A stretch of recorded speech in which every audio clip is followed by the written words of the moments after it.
Hello everyone and welcome back to EverlastCyber. In today's video, we'll be going through some revised questions for the CISSP certification exam, and we'll be starting right off with question 1. A company sells decommissioned hard drives back to a vendor who pays more for working drives. Which data sanitization method ensures secure data removal while keeping the drives functional? A. Pinning. B. Single pass wipe. C. Multi-pass wipes. D. Degaussing. Option A is not a data sanitization method. It is more related to memory management or security controls in other contexts. Option B, a single pass wipe overwrites the entire drive once with random or fixed data. It removes the data securely enough for most purposes, and it also keeps the drive intact and functional. And this is perfect when you want to resell. It is also faster than the multi-pass wipe that we have in option C.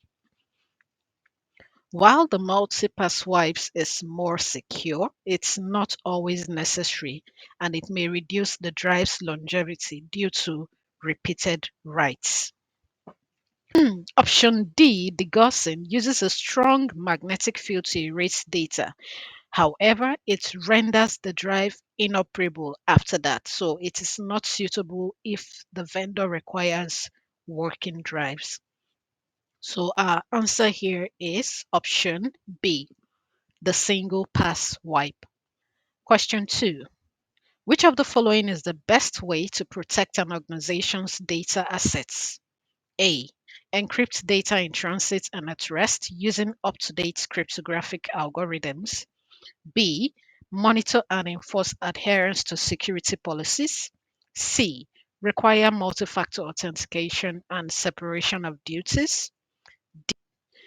D. Create the demilitarized zone with proxies, firewalls, and hardened bastion hosts. Taking a look at all the options, they are important parts of a comprehensive security strategy.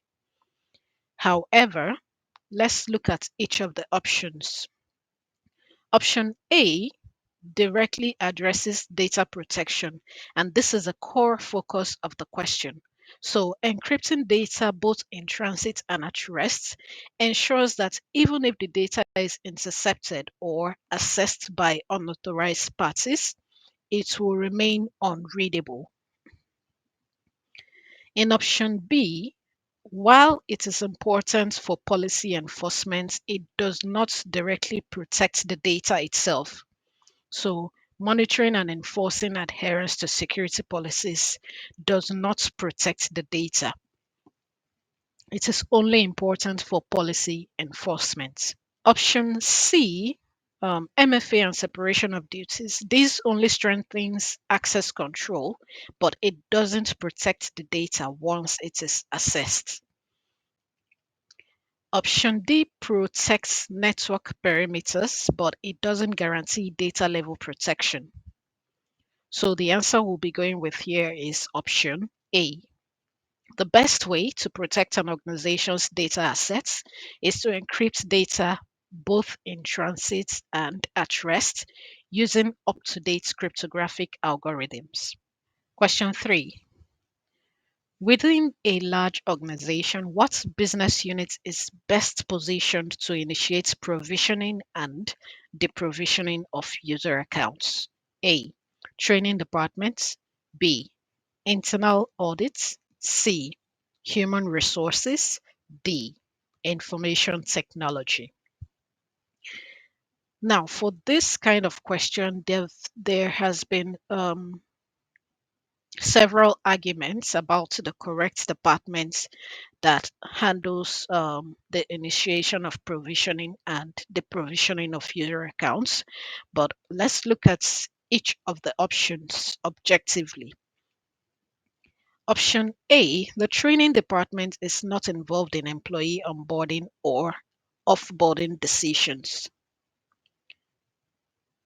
Option B, internal audits, their core function is to review processes, but they are not involved in operational tasks like provisioning. In option C, the human resources department is typically the first to know when an employee is hired, when an employee changes roles, or when an employee leaves the company. This makes the HR department the best positioned to initiate the provisioning and deprovisioning process. So once HR imputes this information into the system, then the next unit, which is the IT department, can act on it. So the IT department implements the technical steps, but they rely on HR to initiate the process. So the correct answer to this question is option C. The business unit that is best positioned to initiate provisioning and deprovisioning of user accounts is the Human Resources Department. Question 4. Which of the following is the best option to reduce the network attack surface of a system? A. Disabling unnecessary ports and services. B. Ensuring that there is no group accounts on the system. C. Uninstalling default software on the system. D. Removing unnecessary system user accounts. Option A is the best option to reduce the network attack surface because every open port or running network service is a potential entry point for attackers. In option B, ensuring that there are no group accounts helps with accountability and user management, but it doesn't help with network exposure. Option C is a good security hygiene practice, but it does not always directly tied to the network attack surface. And option D helps to prevent local attacks or privilege misuse, but it is not focused on the network interface.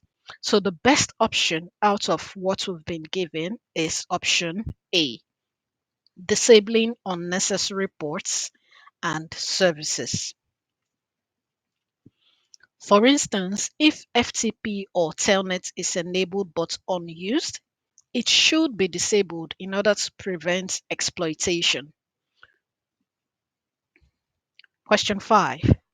What is the term used to define where data is geographically stored in the cloud? A. Data privacy rights. B. Data sovereignty. C. Data warehouse. D. Data subject rights. Data privacy rights are the rights individuals have over their personal data, such as access, correction, or deletion, but this option is not about where data is stored. Data sovereignty is the geographic location where data is stored and the legal jurisdiction that governs that data. So, in the cloud, it is important because different countries have different data protection laws. For instance, data stored in the EU, that's the European Union, is subject to GDPR, while data in the US is subject to a whole different type of regulation. In option C, data warehouse is a technology or storage solution that is used for analytical processing, but it is not related to legal or geographic data location. And in option D, data subject rights is the rights of individuals under laws like the GDPR. So the right to be forgotten is one of those rights, but it is not the physical location of the data. So the best answer out of the options we have is option B, data sovereignty. This is where data is geographically stored in the cloud. Question 6. When assessing the audit capability of an application, which of the following activities is most important? A. Identify procedures to investigate suspicious activity. B. Verify if sufficient storage is allocated to audit records. C. Determine if audit records contain sufficient information. D. Review security plan for actions to be taken in the event of audit failure. Option A is important for overall security. That is identifying procedures to investigate suspicious activities, but it is not directly related to the audit capability of the application. It only comes into play after the audit logs have been reviewed. For option B, while storage is necessary, the quality and completeness of audit logs are more crucial than just ensuring that they are stored. For option C, when assessing the audit capability of an application, the most critical aspect is ensuring that audit records contain sufficient information for effective monitoring, detection, and response. And in option D, a good security plan is essential, but the focus here is on the ability to collect and analyze data from audit logs. So the best answer that we'll be going with is option C. Question 7. When resolving ethical conflicts, the information security professional must consider many factors. In what order should the considerations be prioritized? A. Public safety, duties to individuals, duties to the profession, and duties to principals. B. Public safety, duties to principals, duties to the profession, and duties to individuals. C. Public safety, duties to principals, duties to individuals, and duties to the profession. D. Public safety, duties to the profession, duties to principals, and duties to individuals. For this, we'll be going with option C because this order aligns with the ISC2 Code of Ethics. The priority when resolving ethical conflicts should be first, public safety. Protecting human life and the public is paramount. Secondly, is the duties to principals. These are the obligations to your employer or clients or those who hired you. The third is duties to individuals. This includes protecting user privacy and rights.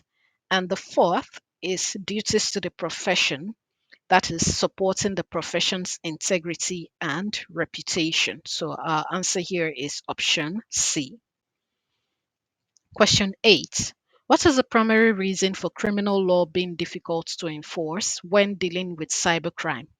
A. Jurisdiction is hard to define. B. Law enforcement agencies are understaffed. C. Extradition treaties are rarely enforced. D. Numerous language barriers exist. Based on this, we'll be going with option A.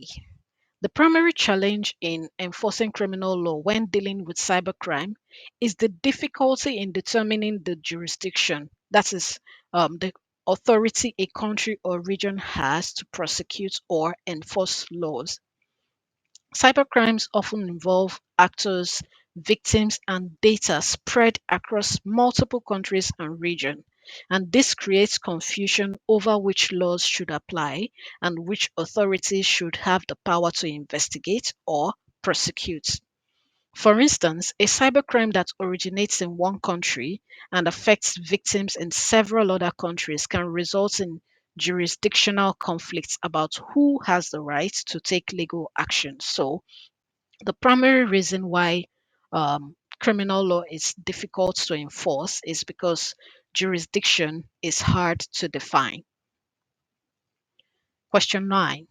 The existence of physical barriers, card and personal identification number access systems, cameras, alarms, and security guards best describes this security approach. A. Access control. B. Security information and events management.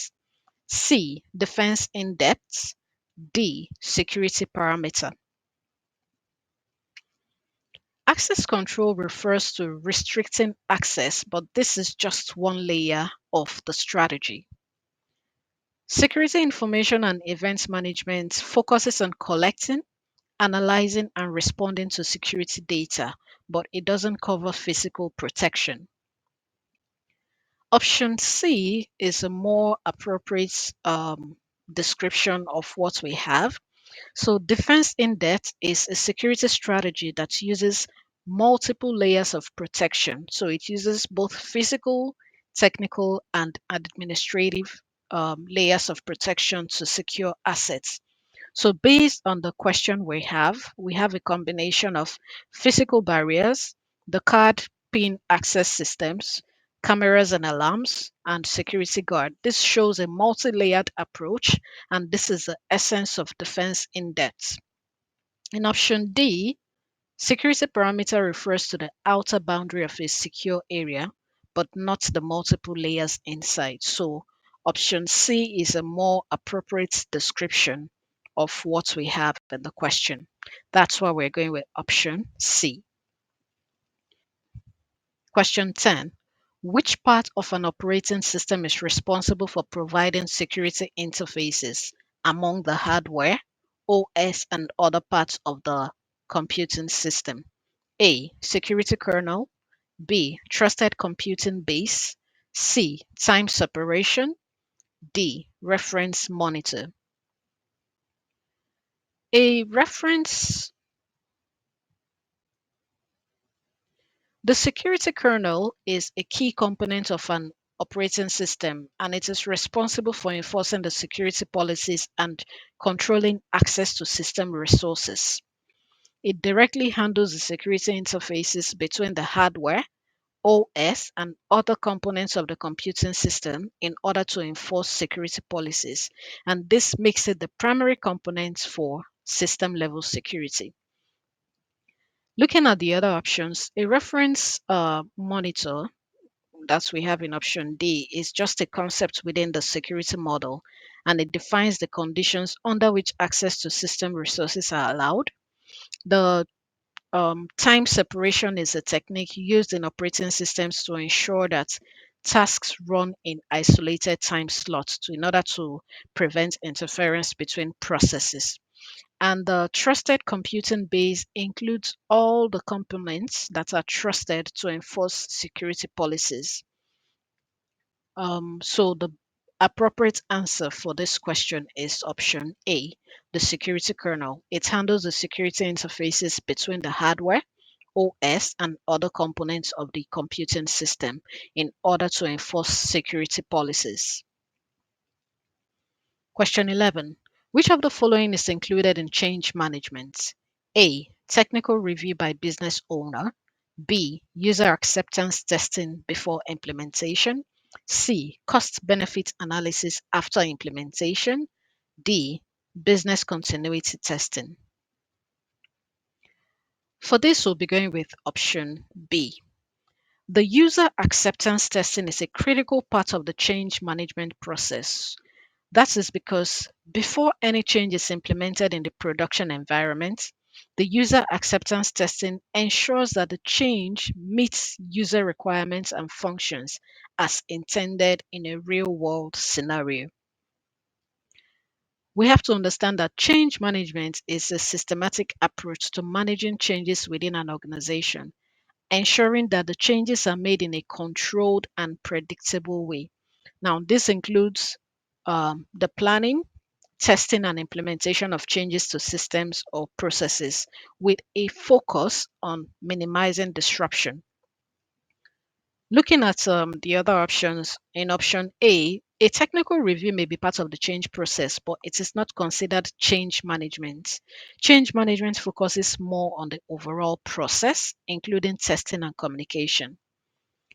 Um, the other option, the cost benefits analysis, it might be useful, but it comes before a change is made in order to justify the change and its costs, while the business continuity testing ensures that critical systems can function during and after disruptive events.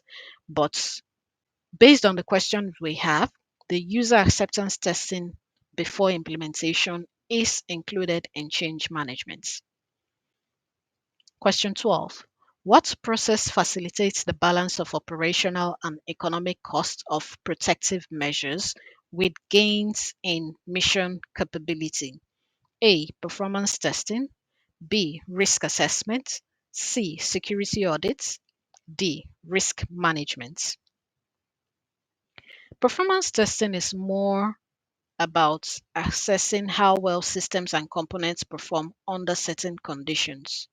Risk assessment is part of the broader risk management process, and it helps to identify and evaluate risks, but it does not by itself balance the economic and operational aspects of security measures. A security audit is an evaluation of existing security measures and practices in order to ensure compliance and effectiveness, but it doesn't focus on balancing costs and mission capability. Risk management, on the other hand, is a process that involves identifying, assessing, and balancing the costs of protective measures with the benefits that they bring in terms of mission capability. So basically, the goal of risk management is to ensure that the organization's resources are allocated efficiently to mitigate risks without overly restricting the ability to achieve the mission objectives. So our answer here is option D, risk management. Question 13. A corporation does not have a formal data destruction policy. During which phase of a criminal legal proceeding will this have the most impact? A. Sentencing. B. Trial. C. Discovery. D. Arraignment. The sentencing phase occurs after the trial, and this is based on the verdict.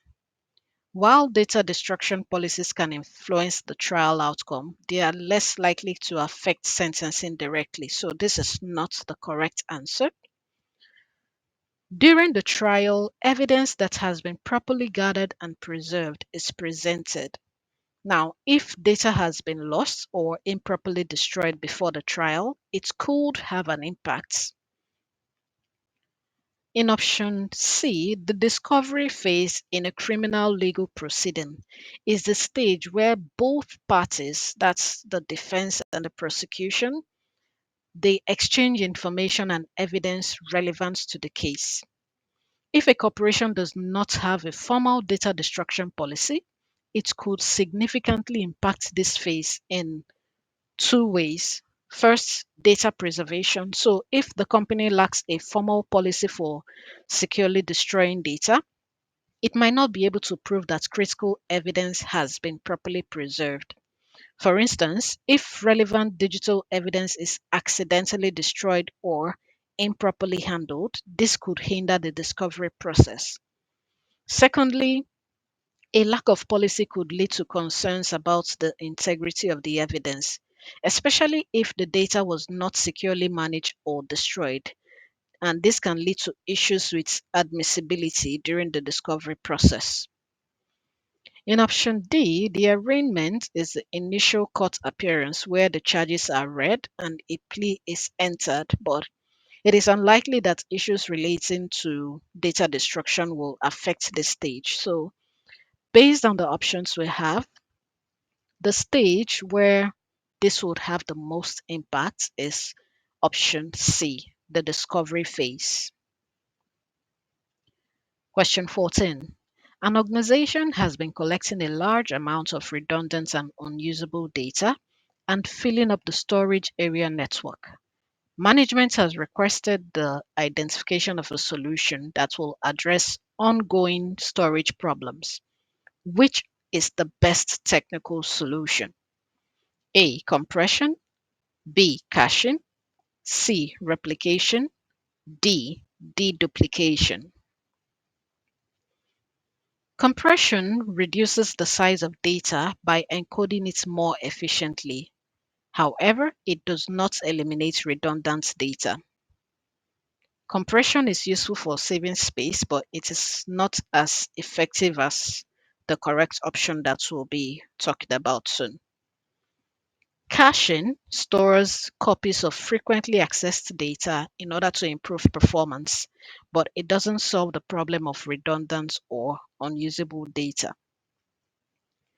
Replication creates copies of data for redundancy and availability, and while it is useful for ensuring data reliability, it exacerbates the problem of redundancy in storage. So this doesn't help.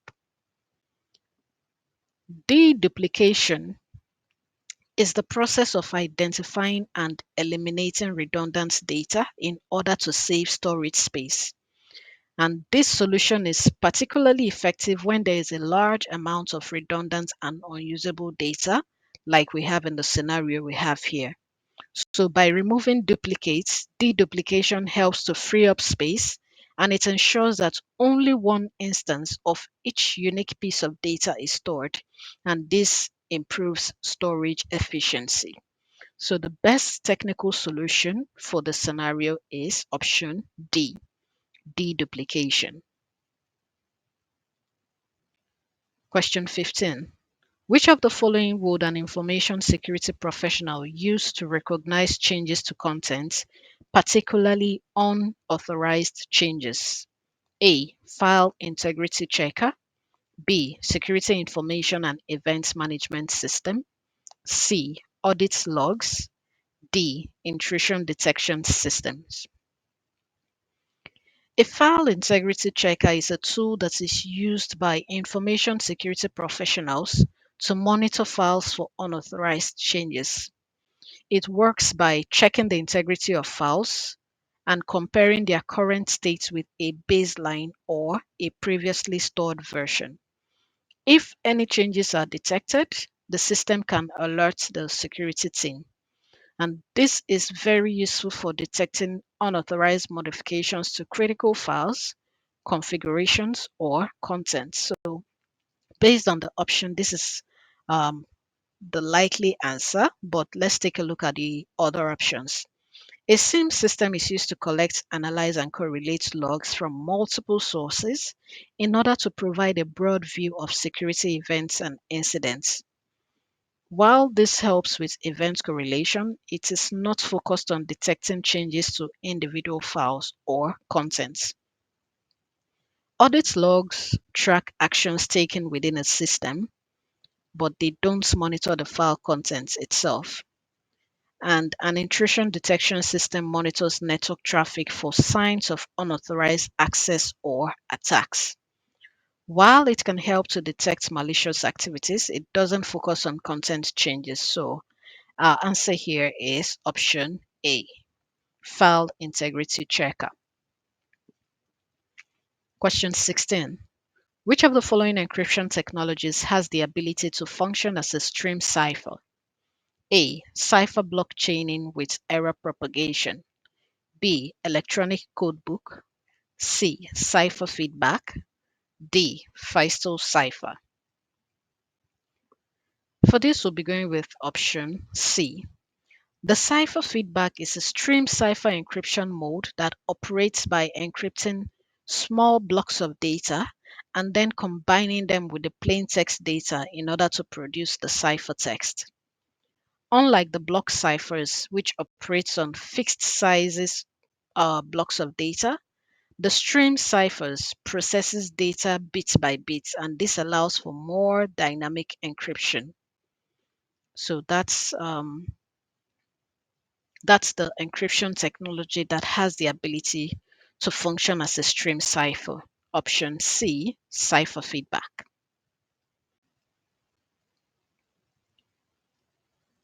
Question 17. Which of the following is the primary purpose of installing a Mantrap within a facility? A. Control traffic. B. Control airflow. C. Prevent rapid movements. D. Prevent piggybacking. For option A, while a Mantrap may indirectly control access traffic by restricting entry, that is not the primary purpose. In option B, Mantraps are not designed to control airflow. Airflow management is handled through separate HVAC systems, that is, heating, ventilation, and air conditioning systems.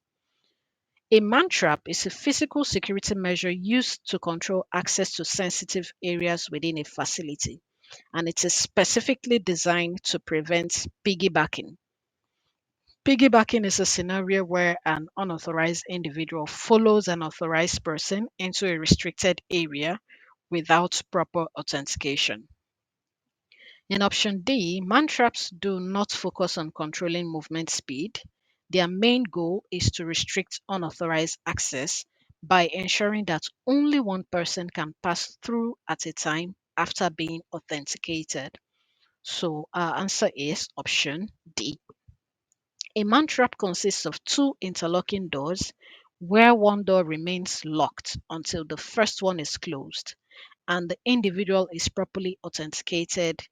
It could be through a key card or through biometrics. This ensures that only one person enters at a time, and it prevents unauthorized access by individuals trying to piggyback on the unauthorized person's access. Question 18. Which reporting type requires a service organization to describe its systems and define its control objectives and controls that are relevant to users' internal control over financial reporting?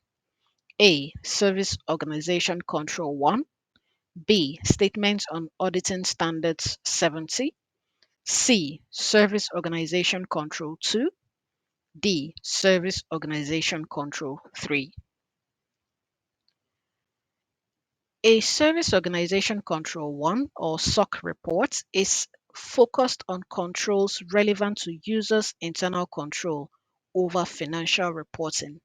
It usually requires the service organization to describe its system, define its control objectives, and present the controls in place to meet these objectives. So this report is usually used by auditors of the service organization's clients during their financial audits. Option B, the SAS 70 is obsolete because it was replaced by SOC reports. Option C, SOC 2, focuses on security, availability, processing integrity, confidentiality, and privacy. It doesn't focus on financial reporting. And SOC 3 is similar to SOC 2, but it is used for general public use. Still, it is not related to financial reporting. So, the reporting type for the scenario described here is option A, SOC 1, where the organization describes its system, defines its control objectives, and presents the controls in place to meet those objectives. Question 19. Which service management process best helps information technology organizations with reducing costs, mitigating risk, and improving customer service? A. Kanban. B. Lean Six Sigma. C. Information Technology Service Management. D. Information Technology Infrastructure Library. Kanban is a visual workflow tool that is used for managing tasks, but it's not for a full IT service framework. Lean Six Sigma is great for process improvement and reducing waste, but it's not IT service specific. Information Technology Service Management refers to the discipline itself, but not the framework or methodology. While Information Technology Infrastructure Library is a comprehensive framework for um, IT service management that provides best practices for delivering IT services aligned with the business needs. So it directly supports cost reduction, risk mitigation, and improved customer service through continuous service improvement and customer focused practices. So our answer here is option D. Question 20. When auditing the software development lifecycle, which of the following is one of the high-level audit phases? A. Planning. B. Risk assessment. C. Due diligence. D. Requirements. In auditing the software development lifecycle, planning is one of the high-level audit phases. In this phase, it involves defining the scope of the audit, setting objectives, identifying key areas to evaluate, and determining the audit approach. Now, this phase is very important for ensuring that the audit is aligned with the goals of evaluating security, compliance, and efficiency throughout the software development lifecycle. Looking at the other options, risk assessment is a critical part of the software development lifecycle, but it is done during the design or development phase. So it is not a high level phase in the audit. Due diligence is the careful evaluation of potential risk or benefits before entering into an agreement. So it is not necessarily an audit phase. It is more relevant in contexts like vendor selection or acquisitions. The requirement phase focuses on defining what the software should do and its functional specification. Now, while it is important, it is not a high level phase in the audits.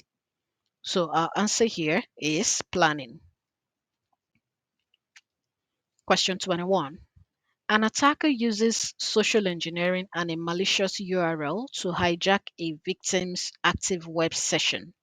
What type of attack is this? A. Clickjacking.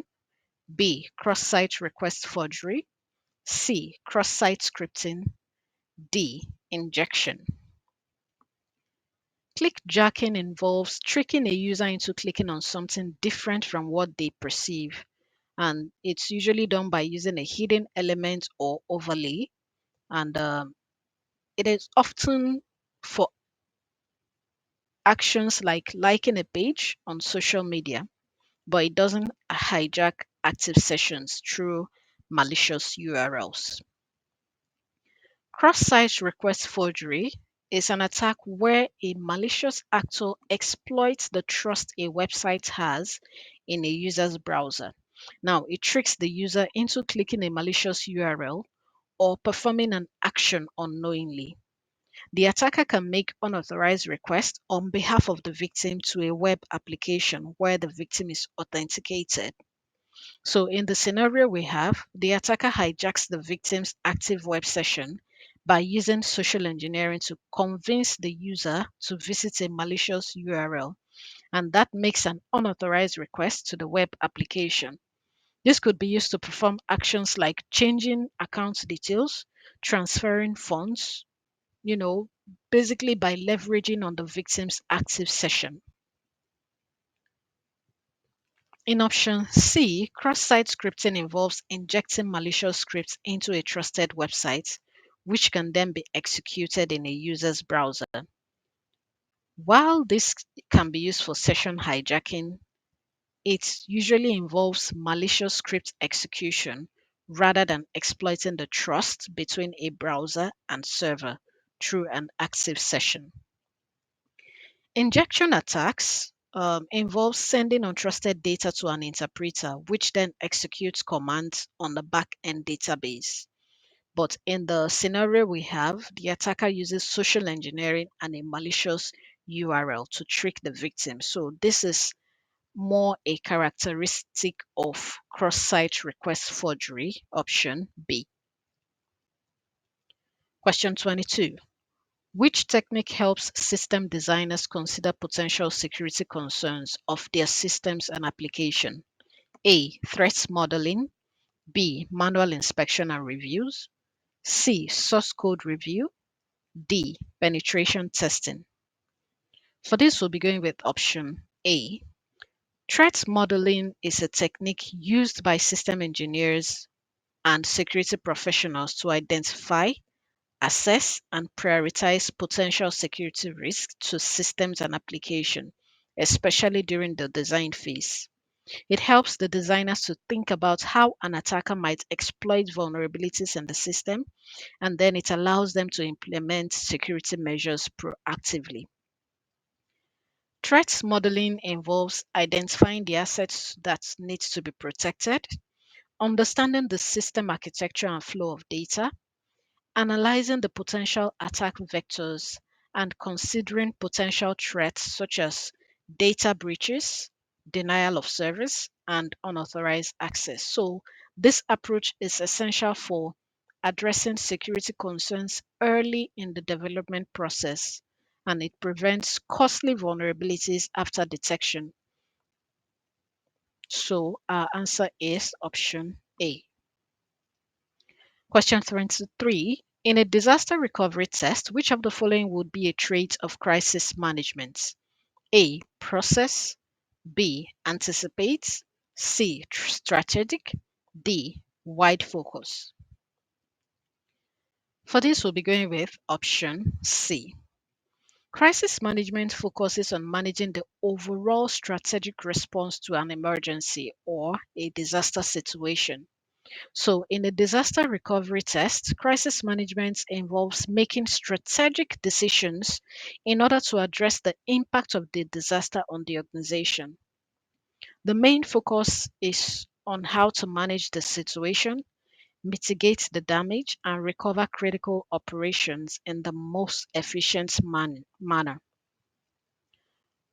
So, the crisis management often includes coordinating resources to respond to the situation, making high level decisions about the organization's priorities during the crisis, and communicating with stakeholders while ensuring that the organization's leadership is informed and aligned on the recovery strategy. Question 24. What is the most common security risk of a mobile device? A. Data spoofing. B. Malware infection. C. Insecure communications link. D. Data leakage. Data spoofing involves pretending to be a legitimate source of data, and this is often used in network attacks. While this is a concern, it is not as common as the risk involved while using a mobile device. Malware infection is also a significant concern for mobile devices. Um, Insecure communications link, such as those on unencrypted Wi-Fi or public networks, are a concern. However, the most common security risk of a mobile device is data leakage. That is option D. It is highly prevalent due to the widespread use of mobile devices in business and personal contexts. Mobile devices are often lost or stolen, and this increases the risk of data leakage if they are not properly secured. Question 25. The acquisition of personal data being obtained by a lawful and fair means is an example of what principle? A. Collection limitation principle. B. Openness principle. C. Purpose specification principle. D. Data quality principle. The collection limitation principle is a fundamental privacy principle, and it states that personal data should be collected only by lawful and fair means and with the individual's knowledge or consent where applicable. Now, this principle ensures that the acquisition of personal data is done in such a way that respects the individual's rights and it complies with legal and ethical standards. In option B, the openness principle requires that individuals be informed about the collection, use, and processing of their personal data. And while this is important for transparency, it doesn't address the lawful and fair means of acquiring the data. The purpose specification principle states that personal data should be collected for specific, legitimate purposes and should not be used for other unrelated purposes. While the data quality principle requires that personal data be accurate, complete, and up to date. While this emphasizes data integrity. It doesn't address the lawful and fair means of data acquisition. So the best answer here is option A, the collection limitation principle. This brings us to the end of the question and answers for CISSP for 2025. Don't forget to like, comment, and share, and also hit the subscribe button so that you'll be informed when our next informative video will be going up. Thank you for watching, and I'll see you in the next video.